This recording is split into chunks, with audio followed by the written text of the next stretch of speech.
Creo que era Calvino que decía que los clásicos son aquellos en los que la gente siempre dice que releen, ¿no? Bueno, a mí me parece que hay una gran ironía en esa definición, porque los clásicos en cierto modo te los encuentras en un momento determinado de la vida cuando ni los has leído de ninguna manera, es decir, no los vas a releer, sino que son un descubrimiento cuando ya has leído muchas otras cosas, ¿no? Y de pronto te das cuenta de que son clásicos porque indican un camino. De pronto ahí se inicia, en nuestro caso, supongo, inician un camino, marcan una dirección de estudios, de intereses que ya no vas a abandonar nunca. Clásico, por tanto, la medida en que se instala en un comienzo, en un nuevo comienzo en la vida, que puede pasar pues, a los 20, a los 25, o en mi caso yo diría que un poco más tarde. Y además creo que bajo esa denominación de clásicos tampoco puede acogerse los clásicos de la literatura que solemos siempre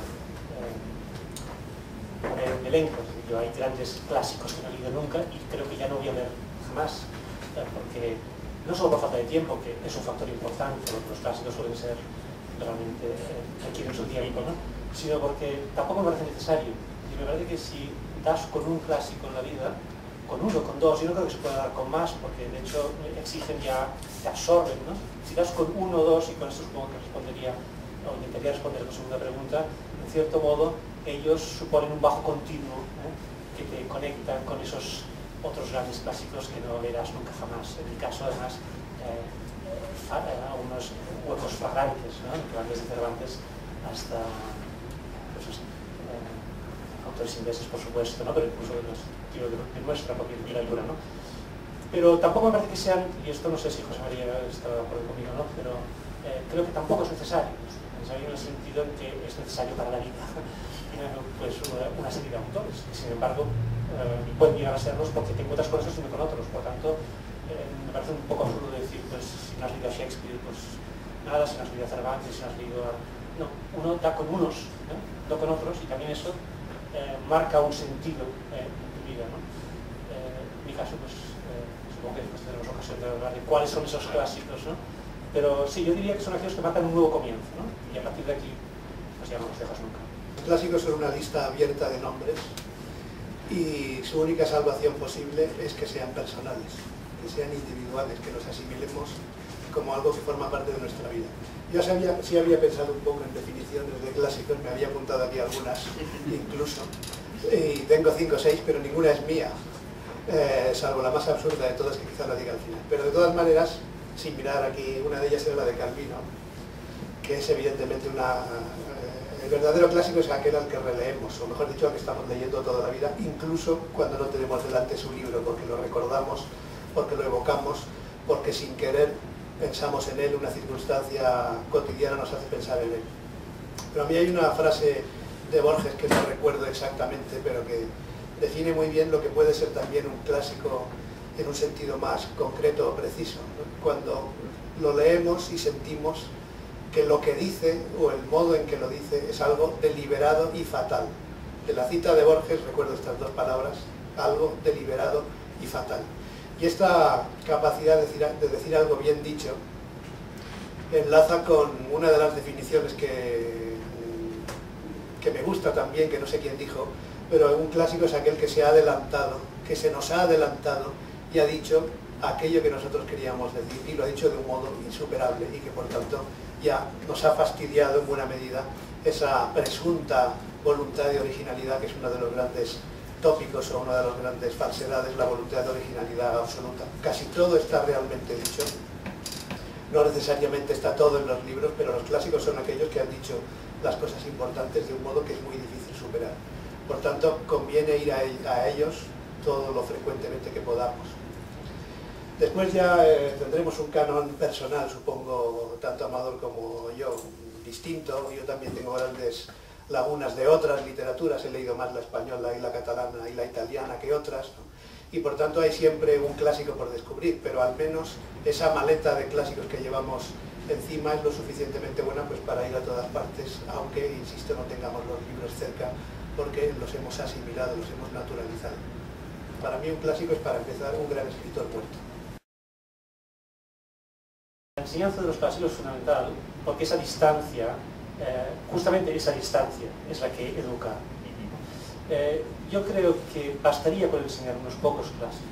Uno, es decir, yo creo que se podría pasar el bachillerato, o como se llama ahora, leyendo a uno o dos autores, porque ello no sería objeto de una materia, de la historia de la literatura, por ejemplo, o la historia de la filosofía, o la historia, no sé, de la lengua.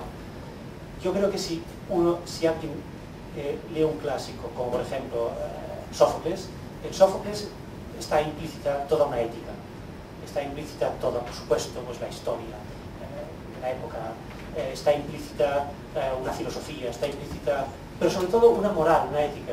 Con esto quiero decir que yo no sé por qué existe una asignatura tal como ética, porque basta hacer leer las tragedias clásicas y entonces pues ya vemos ahí que hay la ética, la moral de los héroes.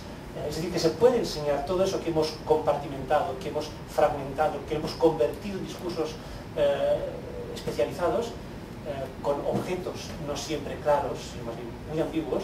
Se pueden acceder a ellos a través de la lectura de los clásicos. Por lo tanto, esa distancia, ese choque que siempre queremos mediatizar, me parece que es fundamental. Me parece que es fundamental el choque y me parece que es totalmente imprescindible esas múltiples mediaciones que los educadores ponen para acceder a los clásicos. Es decir, la extrañeza que produce leer.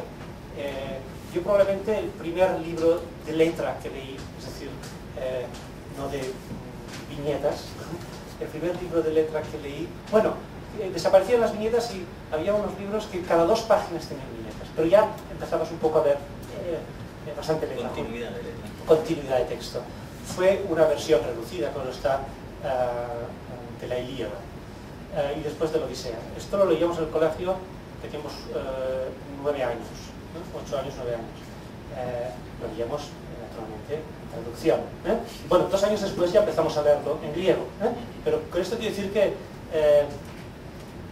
ese mundo totalmente delirante de dioses, de amantes, de dioses que se enamoraban de humanos al revés, esa extrañeza tan enorme es el principio de toda admiración y de toda inquietud y de toda búsqueda.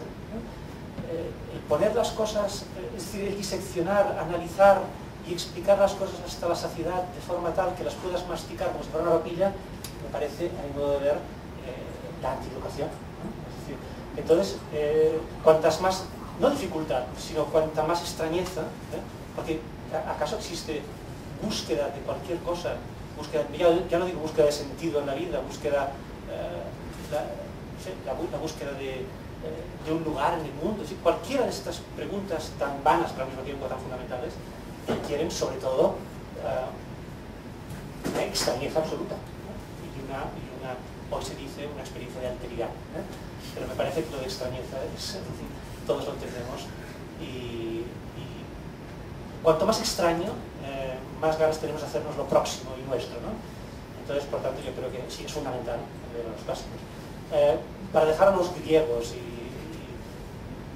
no sé, los clásicos castellanos, ¿no? A los que yo nunca me he dedicado. Creo que la única vez que leí algo de los clásicos castellanos fue durante el bachillerato. Pero a mí me encantaba que por eso, a los 11 años, pues, nos explicaran la parte más difícil de la historia de la literatura, que es el barroco español.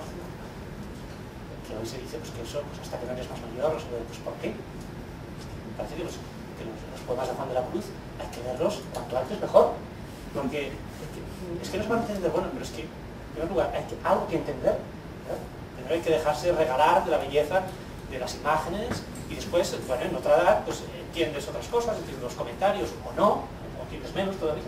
Es decir que me parece que es un grave error pensar que los niños no entienden según qué cosas, ¿no? Por lo tanto yo creo que los clásicos cuanto antes.